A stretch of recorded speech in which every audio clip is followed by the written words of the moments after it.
All friends, तो welcome back. अब मैं आपको ये बोल रहा हूँ कि जैसे रिव्यू क्रिएट है। रिव्यू क्रिएट में क्या होता है कि मैं कोई भी चीज़ को क्रिएट करता हूँ, कोई भी रिव्यू को मैं क्रिएट करने की कोशिश करता हूँ। ठीक है, तो सब कुछ ठीक है, बहुत बढ़िया है। मैं ये बोल रहा हूँ कि जो बंदा रिव्यू क्रिएट कर रहा है वही उस चीज़ को अपडेट करे, वही उस चीज़ को क्या करे, अपडेट करे। मैं उसकी परमिशन की बात कर रहा हूँ। तो या तो रिव्यू रिव्यू रिव्यू यूज़र है, या तो वो उसी चीज़ को अपडेट करे, वरना खाली गेट रिक्वेस्ट ही हो पाएगी। ठीक है, अब उसके लिए मेरे को देखो क्या करना है। देखो ये पूरे मॉडल पे लग रहा था, हैज़ परमिशन में। पूरे मॉडल पे कैसे लग रहा था, कुछ इस तरह से ही कि यहाँ पे हम लोग खाली चीज़ों को लिस्ट कर रहे थे, है ना। देखो हैज़ परमिशन को आप याद करो कि use for list only, use for listing only. ठीक है, और usually no function allowed, usually actions are not taken in consideration. मतलब खाली लिस्ट विस्ट दिखाने के लिए आपको चीज़ों को करना है ना, तो आप गेट हैज़ परमिशन का इस्तेमाल कर लेते हो कि या तो गेट रिक्वेस्ट है या इसको परमिशन है या नहीं है, बस नॉर्मल नॉर्मल सी चीज़ें। बट हमको थोड़ी चीज़ कॉम्प्लेक्स करनी है, जैसे कि हमको करना है कि पोस्ट रिक्वेस्ट करनी है, डिलीट रिक्वेस्ट करनी है। तो डिलीट, मैंने अगर कोई चीज़ पोस्ट करी तो मैं ही उस चीज़ को डिलीट कर पाऊँ, कोई और डिलीट ना कर सके। ठीक है, तो मैं वही बोल रहा हूँ। तो उसके लिए मैं बनाऊँगा एक और क्लास, रिव्यू यूज़र और रीड ओनली। ठीक है, क्लास रिव्यू यूज़र, या तो मैं रिव्यू यूज़र लॉगिन हो रखा है वो चीज़ कर पाए, या रीड ओनली हो पाए। इसके लिए हम परमिशंस डॉट बेस परमिशन को इनहेरिट करके डेव बनाएंगे has permission, has object permission, और ये ऑब्जेक्ट परमिशन का इस्तेमाल करेगा। और इसमें क्या इस्तेमाल करेंगे हम, डॉक्यूमेंटेशन का। ठीक है, और यहाँ पे नहीं चलेंगे, बैक चलेंगे।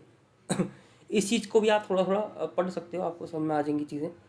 पर मैं बोल रहा हूँ कि कस्टम कहाँ गई मेरी, कस्टमगिरी। जो कस्टम है तो वो कह रहा है ना, आप इस मतलब ये इस्तेमाल करिए। तो मैं लिख देता हूँ यहाँ पे ये। ठीक है, अब देखो, पहली बात, सेफ मेथड का मतलब होता है गेट रिक्वेस्ट। ये चीज़ याद रखो, सेफ का मेथड होता है कि गेट रिक्वेस्ट। अब मैं क्या बोल रहा हूँ, मैं बोल रहा हूँ कि अगर यूज़र लॉग्ड इन है, वो यूज़र लॉग्ड इन है जो रिव्यू कर रहा है, वही सब कुछ कर पाए, वरना रीड ऑनली हो। तो अगर गेट रिक्वेस्ट हो तो रीड ऑनली तो होना ही चाहिए, तो रिटर्न ट्रू कर देता हूँ मैं इस केस में, रिटर्न ट्रू, कि जब गेट रिक्वेस्ट है तब परमिशन दे दो। ठीक है, और अगर लॉग गेट रिक्वेस्ट नहीं है, पोस्ट रिक्वेस्ट है, तो चेक कर लो कि अगर जो, अरे एल्स में क्या बोलूँगा मैं, अगर जो मेरा ऑब्जेक्ट है उसका रिव्यू यूज़र कौन है, रिव्यू अंडरस्कोर यूज़र, अगर वो बराबर है रिक्वेस्ट डॉट यूज़र के, तब रिटर्न कर दो ट्रू। एल्स में एल्स में ही करेंगे वैसे तो, एल्स में रिटर्न कर दो फॉल्स। ठीक है, ये बोल रहा हूँ मैं, गेट रिक्वेस्ट तो ट्रू, और अगर जो ऑब्जेक्ट रिक्वेस्ट भेज रहा है वही रिक्वेस्ट डॉट यूज़र है, लॉग्ड इन यूज़र, ये लॉग्ड इन यूज़र होता है। और ऑब्जेक्ट डॉट रिव्यू यूज़र, कौन रिव्यू यूज़र है, वही है, तो उसको फिर परमिशन ग्रांटेड कर दो, वरना फॉल्स। अच्छा, परमिशन ग्रांटेड किस चीज़ की कर दो, जिस चीज़ की भी कर दो वो हमारे व्यूज़ डॉट पाई में लिखा होगा।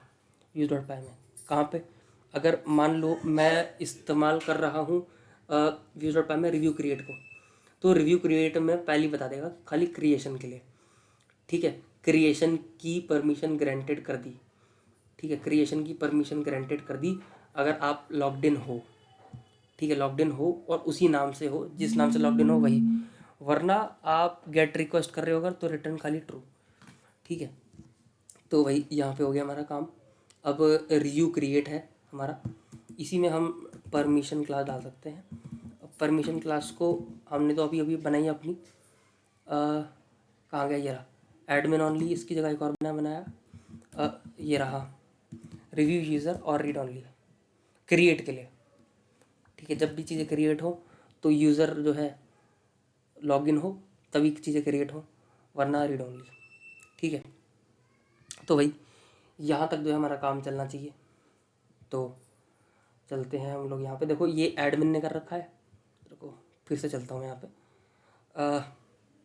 थोड़ा सा वेट कर लेते हैं और रिलोड करते हैं। देखो ये एडमिन ने कर रखा है, तो मैं खाली चीज़ों को रीड कर पा रहा हूँ अभी, इस वक्त तो खाली रीड कर पा रहा हूँ। और ये रिव्यू क्रिएट रिव्यू क्रिएट के लिए ऑप्शन तो शायद रिव्यू क्रिएट का ऑप्शन 1 और स्लैश रिव्यू फिर रिव्यू क्रिएट था। ये था। गेट मेथड इसमें अलाउड नहीं है और थोड़ा सा कन्फ्यूजिंग सा हो रहा है, रुको ज़रा। अरे सब कुछ यहाँ पे कन्फ्यूजन वाली बात तो नहीं है। बात ये है कि क्रिएशन में नहीं, क्रिएशन के लिए मैं अभी इस चीज़ को कमेंट ही कर देता हूँ। जब मैं किसी का डिटेल ले रहा हूँ ना तब ऐसा करेंगे रिव्यू यूज़र और रीड ओनली। हाँ, कि मैं किसी भी पर्टिकुलर रिव्यू को डिटेल लेता हूँ तो उसको रिट्रीव कर सकता हूँ, अपडेट कर सकता हूँ, डिस्ट्रॉय। बट अपडेट डिस्ट्रॉय करने वाला वही बंदा होना चाहिए जिसने रिव्यू किया है, और रिट्रीव तो कोई भी कर सकता है, ये बोल रहा हूँ मैं। ठीक है, तो क्रिएट, हाँ क्रिएट करने की ज़रूरत नहीं है। तो थोड़ा कंफ्यूज हो गया था मैं भी, खैर कोई बात नहीं। अब मैं रिव्यू 1 पे चलता हूँ। ये पाइथन मेरा थोड़ा सा जो है वो धीरे चलता है। आई होप आपको ये समझ में आ रहा होगा। बात ये कि परमिशन तो आप काम कर रहे हो, बट ये भी याद रखो कि आप क्या इनहेरिट कर रहे हो। अगर रिव्यू यूज़र और रीड ओनली का इस्तेमाल करो तो रीड ओनली पर्टिकुलर को करेगा, और रिव्यू यूज़र भी तो पर्टिकुलर को ही अपडेट और डिस्ट्रॉय करेगा। इस चीज़ की मैं बात कर रहा हूँ। जैसे एडमिन है, जैसे ये एडमिन है, एक कॉल आ रहा है, कॉल को मैं इग्नोर करूँगा। जैसे ये एडमिन है, एडमिन ने यूज़र कर रखा है बट ये फ्लाइट है, तो क्या ये कुछ कर पा रहा है? देखो, क्या ये कुछ कर पा रहा है? कुछ भी नहीं कर पा रहा। देखो, इसका कोई रिक्वेस्ट नहीं आ रहा। बट अब मैं चलता हूँ 2 पे। 2 पे मैं गया, 2 भी एडमिन। देखो, एडमिन के लिए फ्लाइट है, कुछ नहीं कर सकता अभी। ठीक है, 3 देखता हूँ, 3 कुछ है 3 में। अच्छा, 3 में कुछ है नहीं। और अच्छा, फ्लाई डेक ने शायद कोई अभी किया नहीं है। मैं एडमिन से लॉगिन करके देख लेता हूँ, क्योंकि फ्लाई डेक एडमिन में तो कुछ नहीं कर पा रहा था, जैसे भी आपको मैंने दिखाया। मैं एडमिन में चलता हूँ, एडमिन में चलता हूँ, और ये मेरा एडमिन हो गया। ये एक यूज़र है। जब फ्लाई डेक ने 1 किया था तो नहीं आ रहा था, इसमें आया तो देखो, इसने डिलीट रिक्वेस्ट वगैरह वगैरह सब कुछ आ रही है। बहुत बढ़िया, बहुत सुंदर।